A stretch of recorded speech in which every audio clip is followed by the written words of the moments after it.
Logan, a CG Senior Fellow, specializing in intellectual property, trade, and technology law.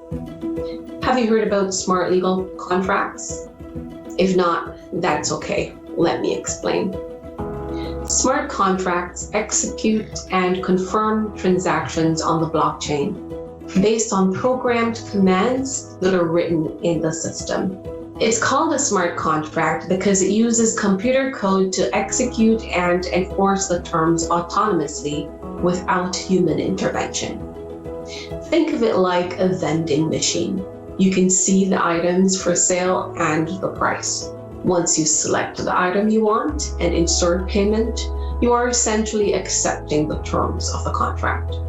The conditions of the contract have been met, you select and pay for the item, and now the vending machine must dispense the item to fulfill the contract. Smart contracts act in a similar way.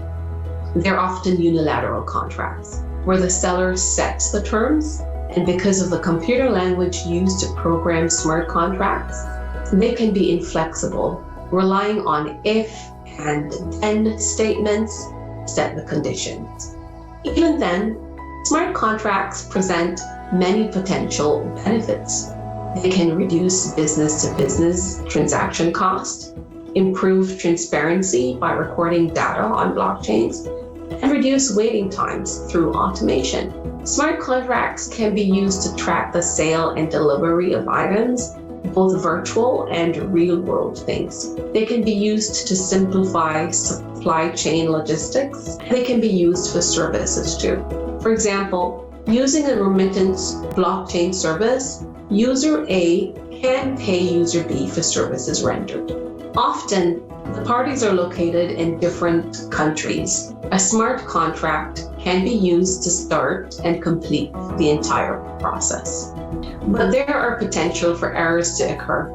For example, a smart contract on the blockchain could record that vendor A paid vendor B for goods, but without outside input, the smart contract can't verify that the goods actually arrived. Or there could be errors in the contract's computer code. Which brings us back to the vending machine example. What happens when you pay for an item and it doesn't come out? Something I'm sure we've all experienced at least once in our lives. In this case, the vending machine is here in the real world. It's pretty easy to remedy the situation by banging on the glass or calling the company. What happens when there's a dispute between parties who enter into a smart legal contract? Jurisdictions like Canada would determine if a smart contract was legally binding and enforceable. In very basic terms, the court would look to determine if the parties intended to enter into a legally binding agreement with each other, that there was capacity to contract, meaning that both parties knew what they were getting into, and what underlying agreements were also agreed to when entering into the contract.